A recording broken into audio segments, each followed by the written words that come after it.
Na micro-região do Vale do Rio Tijucas e Itajaí-Mirim, a 58 quilômetros de Florianópolis, numa área de 134 quilômetros quadrados, situa-se Canelinha. Com clima mesotérmico úmido e temperatura média anual de 20 graus centígrados, é uma pequena cidade aprazível e acolhedora.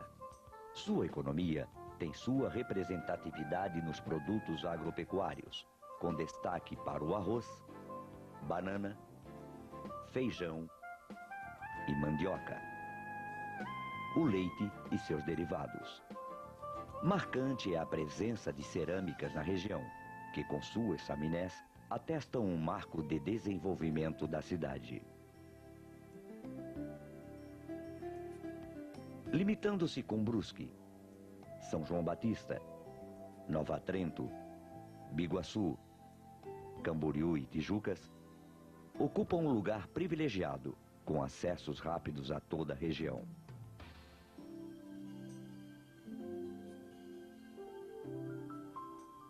Seu povo, na maioria, são descendentes de açorianos, seguidos pelo imigrante italiano, concentrados nas localidades de Índia e Moura, e em menor número, negros e alemães.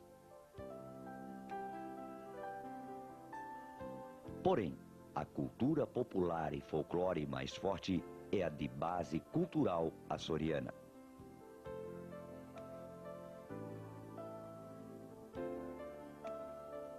Canelinha, uma jovem cidade com infraestrutura completa, proporciona a todos seus moradores uma qualidade de vida satisfatória rumo a um futuro promissor, baseado no trabalho, honestidade e esperança de sua gente.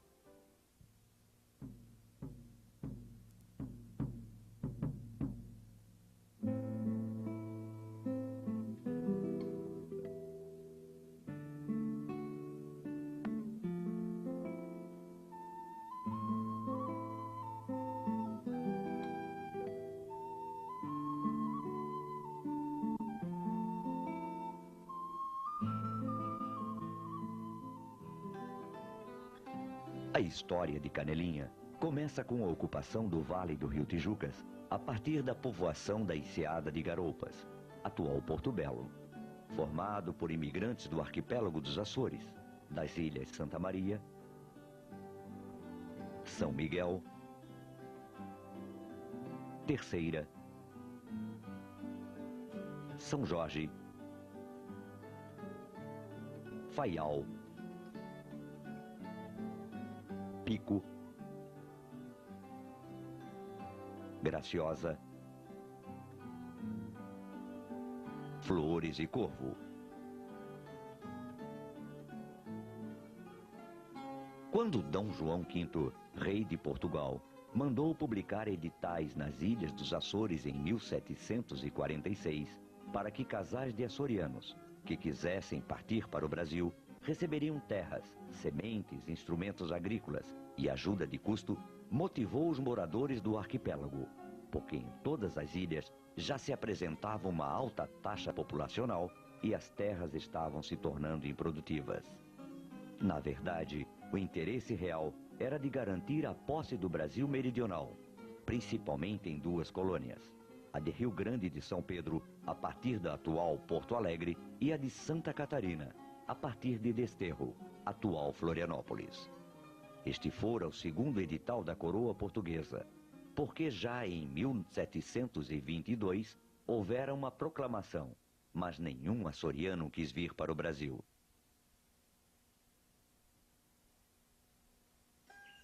Os açorianos chegaram a Santa Catarina nos anos de 1748 a 1756. Desembarcaram em Desterro e ali, segundo ordens, o grupo era dividido. Um ficava na ilha de Desterro e o outro embarcava novamente com destino ao Rio Grande. Mas uma fatalidade modificou a história dos açorianos. Nas imediações da saída sul da ilha, no local hoje conhecido como Praia dos Naufragados, um naufrágio matou mais de 250 açorianos. Isto, além de causar medo e revolta, fez com que mais nenhum açoriano quisesse se afastar da ilha de Desterro. Com a chegada dos açorianos e a sua permanência nas imediações, a população de Santa Catarina duplicou. Começaram a se estabelecer na orla marítima para o sul e para o norte. Entre os núcleos, a Enseada das Garoupas, hoje Porto Belo, com localização propícia por mar e terra, e a partir desta começou a ocupação inicial do Rio Tijucas. Em 1788, uma expedição subiu o Rio Tijucas em canoas, com o objetivo de explorar as terras ribeirinhas e a procura de pinheirais para uso náutico. Nada encontraram. Entretanto, ficaram sabendo da existência de boas terras para o cultivo e a madeira de lei em abundância. Em 1830, na margem esquerda contra a correnteza, próximo à desembocadura do Ribeirão do Moura, estabeleceram-se 20 famílias açorianas.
Estes, praticamente, deram origem à atual Canelinha.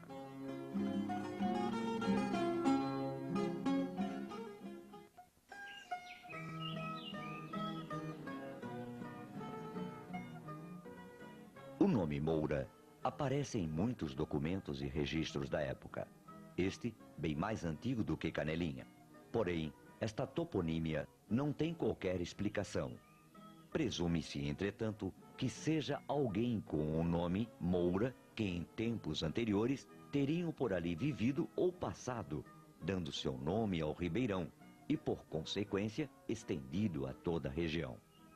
Sabe-se, entretanto, que em um dos documentos mais antigos consta o nome de Manuel Floriano da Silva, solicitando terras no local. E tem-se na figura desse desbravador o principal responsável pela colonização do Moura. Foi ele que também construiu uma estrada no ano de 1852 com 15 quilômetros de extensão, ligando a colônia até o foz do Ribeirão do Moura, no rio Tijucas, onde construiu um pequeno porto, com o objetivo de escoar sua produção.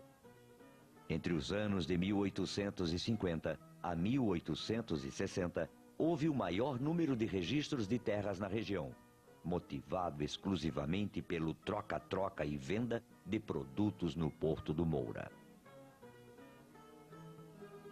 O povoamento, criado por Manuel Floriano da Silva, também ficou conhecido como Colônia do Chico e Colônia Flor da Silva, e no ano de 1852 residiam ali 40 famílias. E foi através da movimentação desse porto que confirmou-se o nome Canelinha.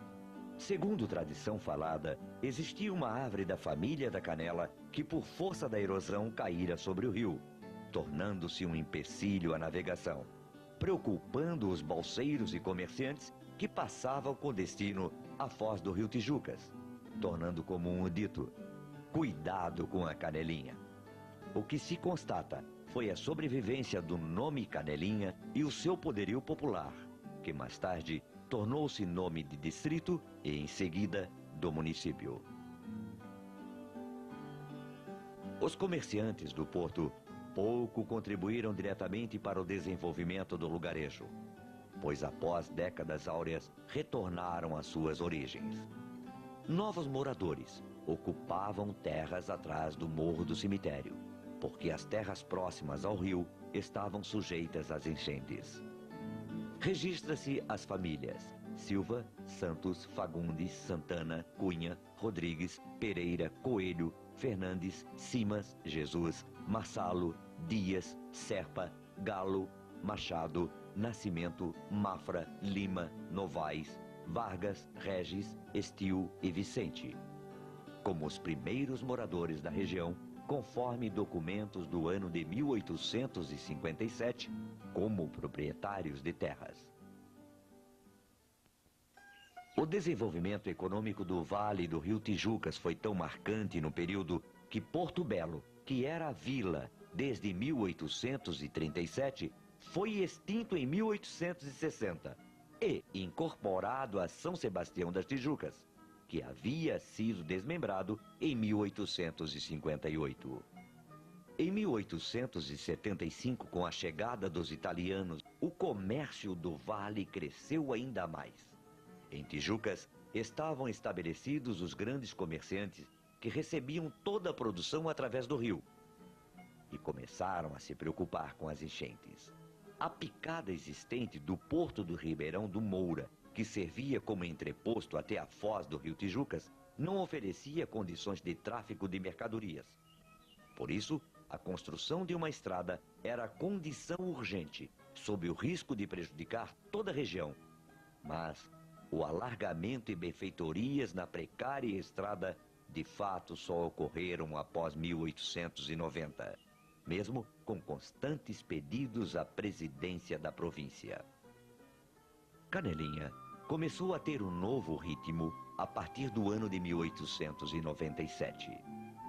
Chegaram provenientes de Nova Trento italianos para trabalharem numa fábrica de açúcar e aguardente na localidade de Índia, fundada no mesmo ano por Antero Francisco de Assis, que era desembargador em Tijucas.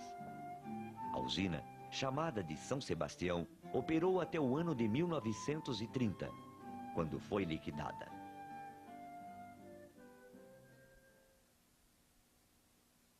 Não, um tal de Pedro de Monte, um imigrante italiano, ele convidou meu avô para construir esse navio, um barco, né, para fazer o transporte do pessoal de Nova Trento, de São João Batista, de Canelinha até Florianópolis. Eles fizeram construir esse barco, né, a máquina foi feita tudo à mão, tudo peça por peça, foi feito lá em Nova Trento mesmo. Na época ainda era Tijuca, pertencia, né. Aí tá, fizeram um navio, aí esse barco, aí esperaram um dia que desse uma enchente para poder colocar no rio, né. Aí funcionou direitinho, inclusive ele passou por aqui, né, por Canelinha, Tijucas e foi a Florianópolis, fez uma viagem, a primeira viagem inaugural. Aí eles ficaram uns tempos e o engenheiro esse Pedro de Monte, que era o engenheiro construtor do navio, né, ele ficou doente, deu uma pneumonia, segundo disse, e morreu, né. Daí o meu avô e mais outras pessoas, mais um tio meu, então a muito custo, trouxeram o navio de volta para Tijuca. Quando chegou em Tijuca, o juiz de direito da época, chamava-se doutor Antero de Assis Filho. Ele mandou prender o navio porque a família desse Demonte, eles queriam parte do navio, que era deles, né? E o meu avô também queria que o navio também ele ajudou a construir, né? É um tipo de uma herança, né? Daí o navio ficou embargado, aguardando o julgamento. E eu acho que o processo nunca foi julgado e o navio apodreceu por lá, né, como se diz. E mesmo assim, mesmo assim, Tijuca chamou a atenção do povo de Tijuca, desse navio, né, que tudo feito por, quase que artesanal, por pessoas daqui da região de Nova Trento, os italianos. Aí foi onde o doutor Antero foi saber quem foi que trabalhou no navio, né? Então disseram, foi Luiz Bastiani, e mais esse Pedro de Monte que faleceu. Aí teve a ideia de aproveitar meu avô, e veio aqui, convidou ele para montar uma usina de açúcar em Canelinha, aqui na Índia, no caso, né? Foi onde deu origem à primeira usina de açúcar aqui do Vale do Rio Tijuca. E graças a uma tragédia, ajudou a fazer como diz, fazer uma grande obra. A primeira usina de Santa Catarina, que não existia em outro lugar, foi a primeira de Santa Catarina, a usina de açúcar. Era a usina de açúcar São Sebastião. Esta tentativa industrial poderia beneficiar muito Canelinha, porque desde o ano de 1847, o cultivo de cana-de-açúcar na região era fácil e comum. O ano de 1941 foi um atraso para a vida sociopolítica de Canelinha. Em São João Batista, instalou-se uma usina que ocasionou um impulso econômico que veio a monopolizar todo o cultivo de cana-de-açúcar na região, fazendo com que os colonos vendessem suas terras à própria usina e fossem trabalhar como empregados.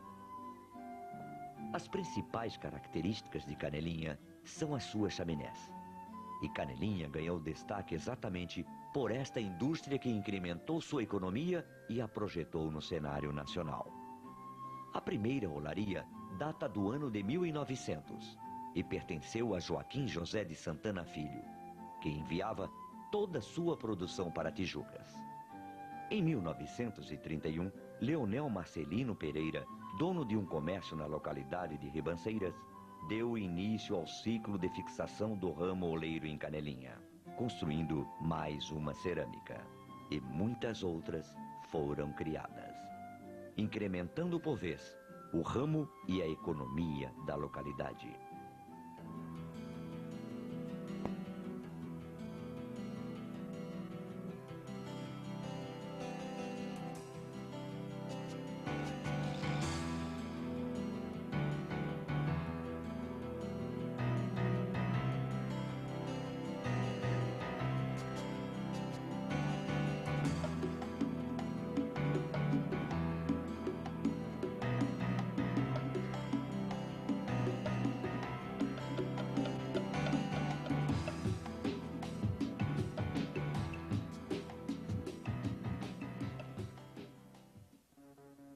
O povoado, marcado pela pequenez urbana, no dia 26 de janeiro de 1934, através do Decreto 467 do Interventor Federal do Estado, Coronel Aristiliano Ramos, passa a ser distrito de Tijucas. As olarias cresciam e o aparecimento de novas indústrias Em 1944, o distrito começava a tomar ares de cidade. Nas décadas de 60 e 70, surgiram em Santa Catarina movimentos para a criação de novos municípios. E Canelinha começou a movimentar-se para requerer sua emancipação. O fundador disso foi o Alcino. O Alcino, o irmão do Didi, que mora aqui no Papagaio. Foi ele que gastou, botou a loja dele fora, só para a fundação do município. Ele sozinho. A ideia foi dele, trabalhou. O Walter Gomes ajudou muito. Falecido o Walter Gomes. Bertoldo, que foi prefeito, já morreu. Eu fui um deles que lutei muito, briguei muito e consegui o vereador. Fui na Câmara de Vereadores em Tijucas diversas vezes e conseguimos. Eu era um benegado, um louco. Queria porque queria. Nós era comandado por Tijuca. Infelizmente deu certo. Depois o Bertoldo lançou-se candidato, foi eleito prefeito. Porque isso aqui era Tijuca, né? Era até Major Gersino, era até Leoberto Leal, era até lá em cima, aquilo tudo era deles. Foram perdendo, ficou Canelinha e depois conseguimos tirar. Entende? Isso aqui era renda para eles. Havia intendente naquele tempo, o intendente era o agente arrecadador. Escolindolfo era um arrecadador daqui. O Gomes foi um deputado do Vale do Tijuca que mais trabalhou. Podia não ser bom para alguém, mas era um sujeito de direito trabalhador. A 3 de dezembro de 1962, o governador Celso Ramos aprova a Lei número 855, criando o município. A data de instalação foi 23 de dezembro de 1962, tendo como prefeito provisório o senhor Bertoldo Manuel Cirilo. O pessoal de Canelinha gostou, estava querendo isso há muito tempo. Verdade que a gente não tinha, assim, como é que eu vou dizer, não gostasse de pertencer a Tijucas. Não, nós até que gostávamos bastante, né? Mas aí ficamos independentes, para o município seria bom. O seu Bertoldo foi o primeiro prefeito nomeado. Ele afastou-se, assumiu o seu Silvestre Nunes, que substituiu durante... aliás, o seu Bertoldo se candidatou a prefeito logo em seguida, né, naquele ano, em 65, e o concorrente dele era o seu Luiz Pereira, pela UDN, um pelo PSD e um pela UDN, né? E o seu Bertoldo ganhou a eleição, né? Aí teve a posse do seu Bertoldo e ele constituiu, então, o município já com a bancada de vereadores, né? Eleita também, foram eleitos também os vereadores.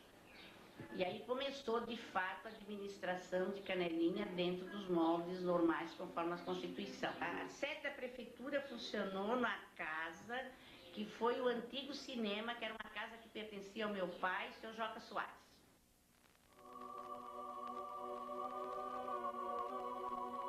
A primeira capela data entre os anos de 1888 e 1890.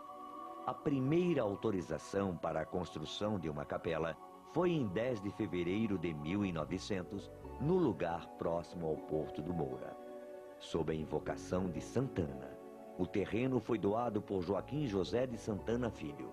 O construtor foi Paulo Rebolo. A capela foi construída de frente para o bairro da Índia, porque achavam que o crescimento habitacional se daria para aquela direção. No tempo que me criei, padre aqui no Moura, vinha de 3 em 3 meses, de 6 em 6 meses, um padre aqui de 3, 4 dias, pronto, já ia embora. Nesse tempo era o padre Januário, morreu com 90 e poucos anos. O padre aqui era um padre italiano, padre Januário. Ele me batizou, me casou e batizou algum filho meu. É de São João, porque aqui não era paróquia ainda, de São João, né? Vinha uma vez por mês. Aqui tinha missa uma vez por mês. A Igreja Matriz de Canelinha foi inaugurada oficialmente em 26 de julho de 1981. A construção da igreja, o projeto da construção da igreja foi encomendado pelo padre Raul de Souza, que foi o primeiro vigário de Canelinha. E quem continuou a obra foi o padre Luiz Bertotti. Inclusive foi o padre Luiz Bertotti que fez a mudança da igreja de cima do morro para ali na sede embaixo, numa casa de madeira que tinha. Ele é que fez a mudança da parte física da igreja, né? Os móveis, tudo, e instalou a igreja de Canelinha ali embaixo. A comunidade ajudou, colaborou, não foi fácil, porque era um município pobre, construir uma obra daquele tamanho. Canelinha, pequena e abençoada, ao contrário do que muita gente pensa e o próprio nome sugere, é extremamente favorecida pela natureza. Um dos morros da Serra de Tijucas, chamado Rolador, foi escolhido para a construção de uma rampa e para a prática de voos de asa delta. O Morro do Rolador fica a 13 quilômetros do centro de Canelinha. Do alto, pode-se ver toda a cidade, as extensas plantações e as chaminés que despontam no horizonte. O acesso, mesmo íngreme, oferece condições de subir com veículos em dias secos. As cascatas são pontos cativantes, de fácil acesso e próximas ao centro da cidade, assim como a Mata Atlântica, proporcionando passeios ecológicos. Potenciais naturais que no futuro poderão impulsionar Canelinha na área turística. Canelinha possui também uma pista de motocross, atraindo anualmente competidores e visitantes de todo o Brasil. A Casa dos Santanas, a única remanescente dos anos de 1900. Um acervo histórico, construída em estilo colonial eclético na fachada. Sua construção iniciou em 31 de dezembro de 1902 e seu término deu-se em 8 de outubro de 1904. Porém, o ponto mais forte de atrativo de Canelinha é sua gente amistosa e simpática, alegre e festeira. Em cada parte da cidade, um toque de além-mar, de raça e de otimismo.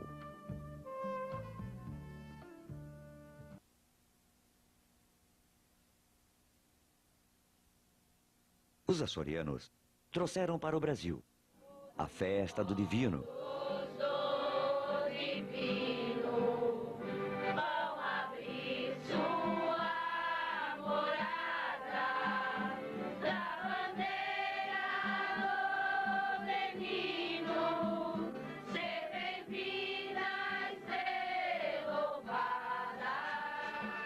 E cantorias de reis.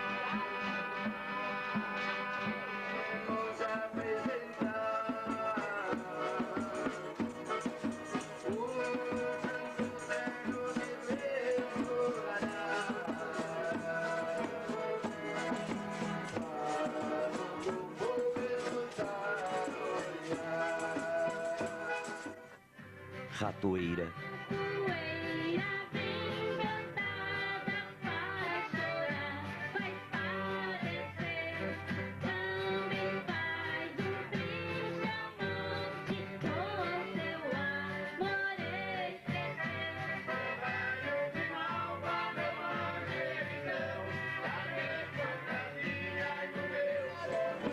A brincadeira do boi de mamão.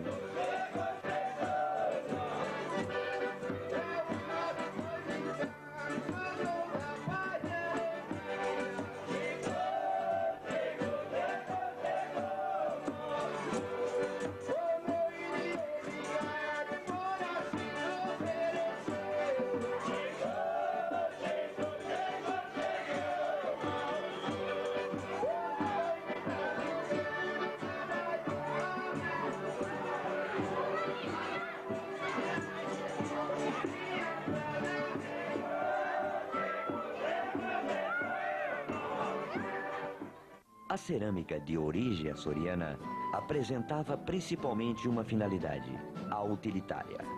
Jarros, panelas, louças e canecas. Com o passar do tempo, as mãos habilidosas do oleiro criaram belos objetos de barro, tornando-se uma arte. Os trançados de vime, taquara e bambu. Esta arte está vinculada à produção da vida material, concentrada na pesca e agricultura. A renda de bilro surgiu na Itália, porém tornou-se marca de açoriano com a perícia e criação de suas rendeiras.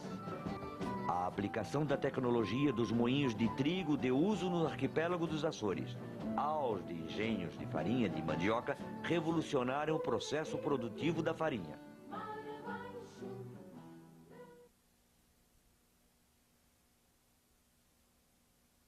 Era corrida de cavalo. Lá do Morro do Cobre, vem sair ali onde é o Banco Gomerino. Tinha sair ali. Ali tinha uma figueira grande e tinha cavalaria vinho, com as turmas que vendia cavalo, né? E lá da gente Venança Murim, muitas pessoas de fora, né? Vinha. Se Joaquim do Táxi ainda correu o cavalo ainda. Joaquim ainda pode aproveitar. Um dia for correr um cavalo. Não é mentira não, é verdade, hein? É verdade. Por correr um cavalo, e esse cavalo, no meio do pasto lá, descobre a vir para sacar, nessa raia, é 2 trilhos. É 2 trilhos, é 2 trilhos, um trilho para um cavalo é aqui, o outro é aqui, distância de 1,5 metro cada um, né? 2 metros. E esse cavalo dispararam lá dentro para cá e vieram. Chamadinho rei, vieram. Debaixo da dita figueira tinha uma mesa e ali tinha as cervejas e algumas coisas para tomar, né? E na frente dessa figueira tinha um cerno de aipé, pencado no chão com a ponta para lá assim, ó. Mas a raia era lá e o cerno era aqui fora. E o cavalo lá em meia raia se perdeu, pegou a grama e veio se espadoando todo. E veio se abrindo, veio certinho na ponta do cerno. Meteu a ponta do cerno aqui no peito do cavalo, que arrancou a paleta do cavalo pro lado. Muita gente disse que é mentira, tu me chama que eu quero dar, né? Ali tinha um parceiro ali que era o Antônio Cancheiro. Era bizarrento. Ele tinha um sistema que, propósito dele, que ele tinha que fazer, ele fazia mesmo. Então, ele se resingava muito com a mulher. Mas enquanto estava se encrencando. Agora foi um dia, ele veio na venda e viu uma faca moderna, um tipo de uma faca meia larga, né? Não tinha ponta, era assim com uma cabeça de cará, cabeça de peixe. Era textuda. E levou a faca para a mulher. Aí ele disse, olha mulher, Maria, bom. E a mãe da Maria do Chesto, né? Olha, comprei uma faquinha para ti, ó. Para ti bater bife. Ela pegou a faca, olhou. Ui, parece um cará, né? Ele olhou para ela. Olha, no lugar de cará é no rio, ó. Primeiro era tudo alagada, assim que nós chegamos aqui. Aí se levantava aquele fox, lembra uma vez ali no Fazenda Augusto, né? Se levantava aquele fox assim, ó. Assim, e dava um rabo de fogo e fazia assim. Tinha gente que chegava a perder a bicicleta. E aquilo vinha, e depois aquilo dava um estouro. Uma vez nós estávamos num terço lá no Fazenda Augusto, aqui onde é o violeiro, e todo mundo viu, veio aquilo de lá, estava junto, né? Nós vinha em frente da casa do seu filhinho. E aquilo clareava tudo. E ali tinha meio mais mato, né? E daí veio aquilo, mas aquilo clareou tudo. O povo vai se matar. Vai se matar. Aí foi aqui para trás da serra e deu um estouro. Deu um estouro. Ninguém sabe se aquilo era um gás, eu acho que aquilo representava um gás que tirava o oxigênio da terra, da lama, estás entendendo? E aí aquilo, quando aquilo apagava, explodia aquilo. Devia ser mais ou menos assim, né? Uma vez o negão do Rio da Dona, chegou a arrebentar uma porta. Tinha um negão que morava aqui embaixo do Rio da Dona, aqui, e aí ele vinha vindo da venda e aquele veio aquela luz atrás dele com aquele chiaço assim. Ele disparou quando ele chegou na casa do pai dele, que criava ele. ele chegou a arrebentar a porta do medo. E aquilo acabou, aquilo não existe mais. E Avelino e Totocha compraram um aparelho para arrancar dinheiro. Ficaram os dois pobres só andar atrás de dinheiro. Eles um dia foram arrancar na terra no cafezeiro o Dica Amorim. Tinha um cafezeiro grande, tu é nova, tu não lembras, mas ali pro lado onde eles tiravam pedra para a estrada, assim, pro lado esquerdo, assim, tinha uma chácara grande, e foram arrancar. Mas eles tinham contado por Cezinha, assim que o Cezinha botou táxi na Canelinha, e o Taíca. O Taíca, tu sempre te lembra do Taíca. E aí o Taíca, mas o Cezinha, e combinaram de ir atrás. Como quem diz assim, se tiver uma moeda, nós também queríamos alguma, nós vamos chegar lá também. E aí foram, e eles começaram a cavar. Quando um cavava, o outro pegava, chegou uma hora, o Avelino disse, Totocha, Cramenta, tá chegando no carvão, Totocha. Totocha foi cavar, sei lá se era, se não era. Aí o Totocha disse, ó Avelino, eu acho que está chegando perto, porque tem carvão. Aí ficaram com medo. Assim eles contavam, ficaram com medo. Aí levaram um catuto, fizeram a boca e os olhos, botaram uma vara. Cezinho, e na frente penduraram um pano. Um pano, tá se entendendo? Os dois eram atentados mesmo, né? Penduraram um pano aqui. Porque tu não quer saber, aquele Cezinha, quando era mais novo, aquilo era bicho. Quando chegou uma hora, o Totocha disse assim, eu estou até com medo de cavar. A Avelino disse, deixa aqui comigo. Foi cavar. Quando ele começou a cavar de novo, o Cezinha disse, está na hora de nós correr com Deus. Aí acenderam a vela dentro do catuto. O Cezinha pegava na frente de longe uma pessoa, disse, o dinheiro é meu, não mexe aí nesse dinheiro, que isso aí é meu. Ô, Chacramenta, lá vem o homem do dinheiro. E vão-se embora, que o dinheiro é meu e aí ninguém mexe. Chacramenta, Totocha, agora que o homem veio lá, Totocha, eles caíram, perderam chapéu, perderam enxadão, perderam tudo, e ele gritando de fundo, gritando atrás, e eles foram se mandando. O Avelino diz, fica com tudo, nós não queremos mais, nós não queremos mais. Esse tesouro ninguém arranca, E aí eles pegaram o fuque deles e quase se mataram, vieram embora. E eles vieram embora depois deles, mas não falaram nada para eles. Aí o Avelino ficou cismado e o Totocha. Tiveram 2 dias cismados, não dormiam mais, nem mais nada. Aí eles foram obrigados a dizer para eles que foi eles. Eles que perderam a ideia dos 2 dias. Pira. Liga aqui no Moura, conta, o nego marvado, sabe? Então, aí eu fui um baile lá no Caçanique, deve ir no Caçanique. Então, lá nós demos uma pegada.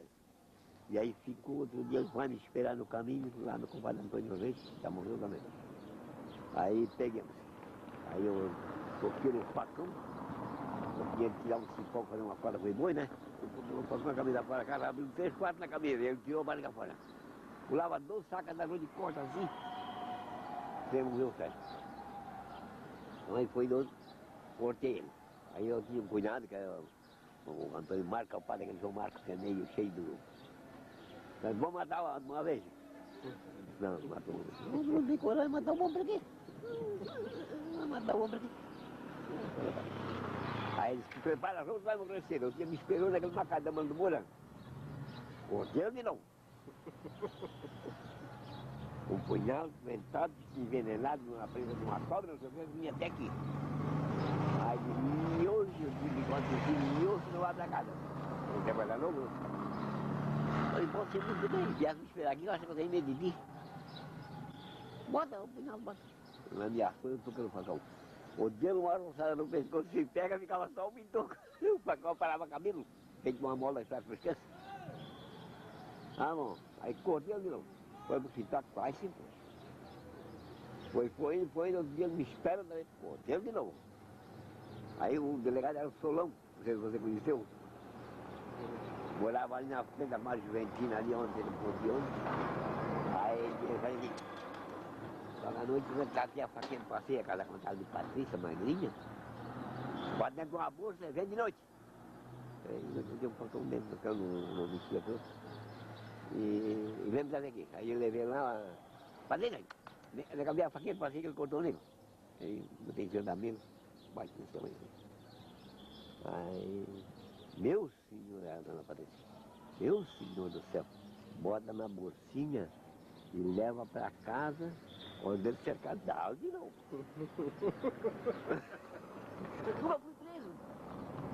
Nunca fui preso, só fui preso uma vez quando eu dei uma cabeçada no delegado ali embaixo. Eu tomei umas cachaças, não obedeço. Aí fui lá, aí eu vi, lá para a Basteira. Cheguei lá, o rio tinha enchido, estava com água para dentro, as cercas estavam tudo tapadas. Aí eu fui chegar quando eu vi aí um pedaço da ponte tinha saído, a bicicleta foi e pum, eu soltei a bicicleta e saí nadando, com uma pistola na cinta. Naquele tempo carregava a peça. Aí dei volta por lá e vi, parei, a bicicleta estava no fundo. Aí tinha uma turma olhando assim com uma parte, o cara do que é? Disse, isso aí não pega mais. Peguei encharcadinho, pá, debaixo d'água. Eu vi, ó. Eles me mandaram. Muitos foram os que participaram ativamente e deixaram seus nomes para a eternidade. Destacam-se Joaquim Santana, que chegou e fixou raízes profundas. Seu filho, Major Joaquim Santana, foi um destacado político e comerciante. Cantório Florentino da Silva, nascido em 1909 e faleceu em 1946. Foi juiz de paz, delegado de polícia e construtor do primeiro hotel em Canelinha. Meu pai era consertador de barrica. Ganhava, naquele tempo, era 10 tostões para trabalhar com o cunhado dele, Quinca Santana. A luz em Canelinha, naquele tempo, eram os imigrantes da Alemanha que vinham botar, né?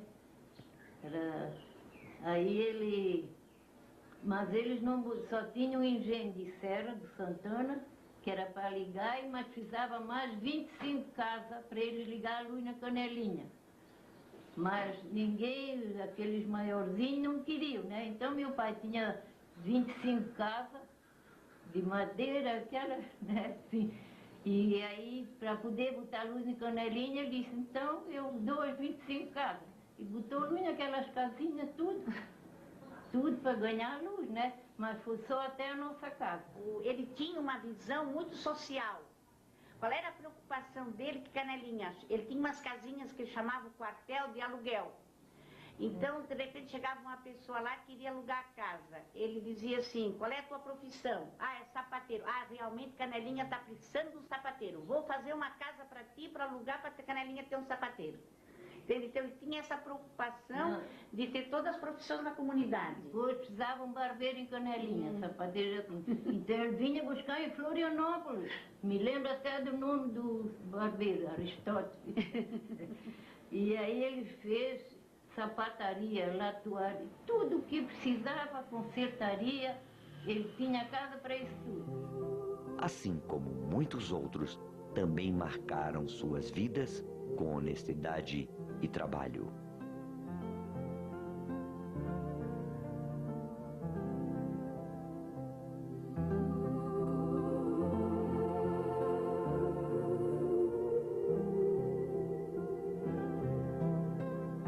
Cultua teus antepassados que aqui dormem, vivendo tua realidade entre chaminés e canaviais.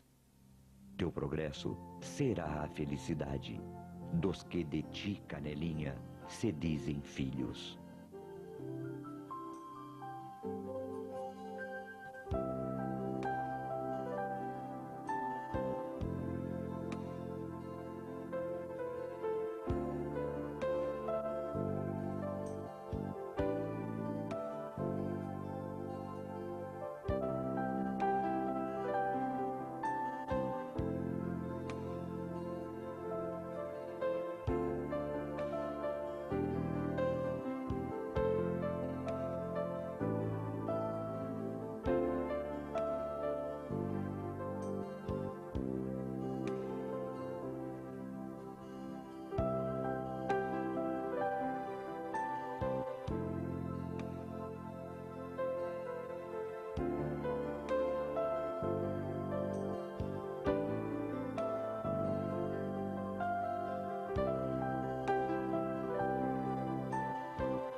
Muitos pensam e calam. Outros falam. Muitos escrevem.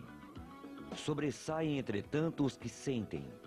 E mesmo no silêncio ou no grito calado. Na vontade explícita do olhar. De quem não teme e não se rende jamais. Alimentando sempre uma esperança. A de ver feito viva a lembrança dos ausentes presentes. No peito, cuja glória a lágrima perdida, correndo como amiga ao encontro da paz.